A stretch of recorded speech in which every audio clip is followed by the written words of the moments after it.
Bismillahirrahmanirrahim. Assalamualaikum warahmatullahi wabarakatuh. Perkenalkan, saya Muhammad Firdaus Mutakin dari jurusan Sejarah Peradaban Islam kelas 6B.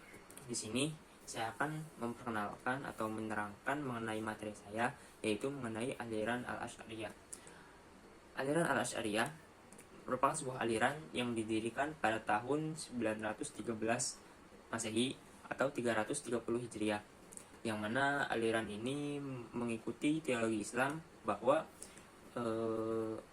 mereka itu menggunakan dalil nakli atau dalil dari Al-Quran dan hadis sebagai pegangannya. Namun tidak lupa juga mereka juga masih menggunakan dalil akli atau dalil akal, namun secara terbatas.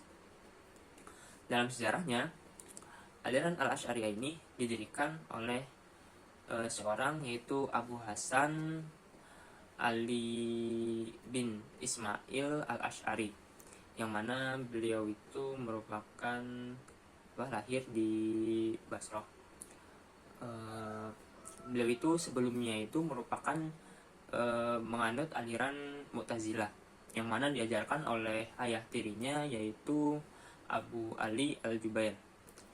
Nah, meskipun Abu Hasan ini seorang anak tiri, namun Abu Ali Al-Jubair ini sangat menyayanginya karena ketangkasan beliau dalam berpikir serta berdebat. Nah, seiring berjalannya waktu, setelah beliau itu belajar memperdalami paham Mu'tazilah secara mendalam, maka muncullah pada saat itu keraguan beliau terhadap paham Mu'tazilah tersebut. Bermula ketika beliau itu berdebat dengan gurunya mengenai yaitu terkait paham Mu'tazilah, sehingga sampai gurunya itu tidak dapat menjawab dan menambah keraguan Abu Hasan tersebut. Akhirnya di umur 40 tahun Abu Hasan ini sudah mantap jiwanya untuk meninggalkan aliran Mu'tazilah. Lalu beliau itu mendeklarasikan dirinya tidak keluar gitu dari paham Mu'tazilah. Dari referensi yang saya baca, ada beberapa alasan. Yang pertama, dikarenakan beliau itu sangat meragukan gitu terkait paham Mu'tazilah tersebut. Beliau tidak yakin apakah itu. Kemudian ada kisah juga bahwa pada saat bulan Ramadan itu beliau itu bermimpi bertemu dengan Rasulullah, yaitu di hari ke-10, 20, serta 30, dan menyuruh beliau untuk keluar dari paham tersebut.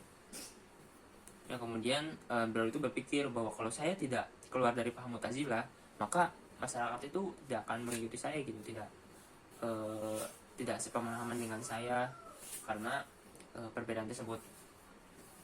Akhirnya beliau itu keluar dan mendirikan pahamnya sendiri, aliran sendiri, yaitu aliran Al-Asy'ariyah.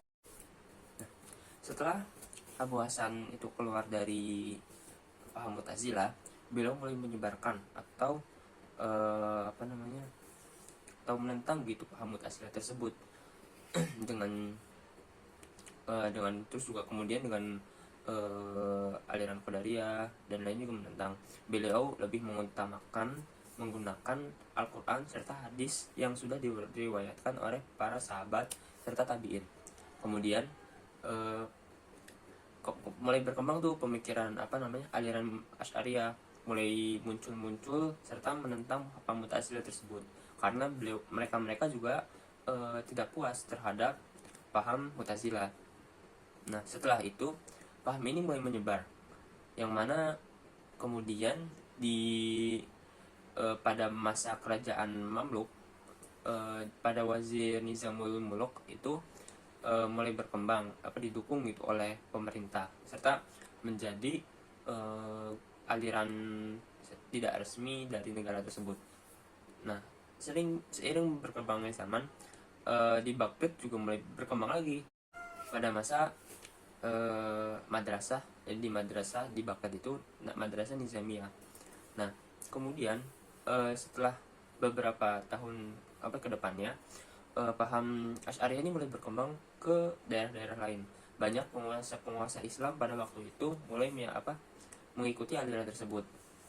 Bahkan mulai dari Salahuddin Al-Ayyubi serta yang lainnya. Nah, kemudian dari paham-paham dari mazhab para pengikut mazhab Syafi'i juga, kemudian Maliki juga meyakini mengikuti aliran tersebut, meskipun pada masa akhir-akhir saja. Nah, hal ini yang membuat paham atau aliran Asy'ariyah mulai menyebar ke seluruh dunia. Hingga saat ini banyak hampir yang merupakan aliran terbesar di dunia. Kurang lebih ada 60 hingga 80% umat Islam itu mengikuti aliran Asy'ariyah ini. Nah, pokok-pokok pemikiran dalam aliran Asy'ariyah yaitu Abu Hasan sendiri, beliau itu meyakini bahwa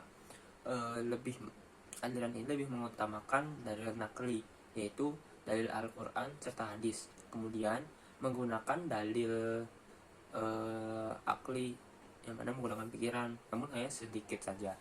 Nah, diantara pemikirannya yaitu melalui sifat Tuhan. Sifat Tuhan itu, Allah itu tuh merupakan zat yang berbeda dari zat makhluk yang diciptakannya gitu. Lebih tinggi gitu zatnya tuh. Zat Allah itu berbeda. Kemudian yang kedua itu antara manusia itu, segala perbuatan manusia itu ditentukan oleh kehendak Allah. La haula wala quwata illa billahil aliyil azim. Jadi segala perbuatan manusia itu tergantung kehendak Allah. Jadi Allah sendiri yang mengaturnya. Kemudian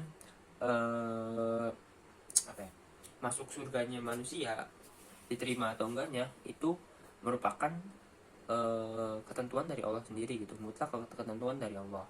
Kemudian di saat kita di akhirat nanti, ada beberapa manusia yang diizinkan oleh Allah untuk dapat melihatnya. Nah, lalu juga terakhir itu ketika seseorang melakukan dosa besar, mereka itu termasuk orang yang orang fasik, jadi ya bukan orang kafir. Jadi mereka itu masih mukmin, namun jikalau bertobat atau terus diampuni oleh Allah, mereka masuk mukmin.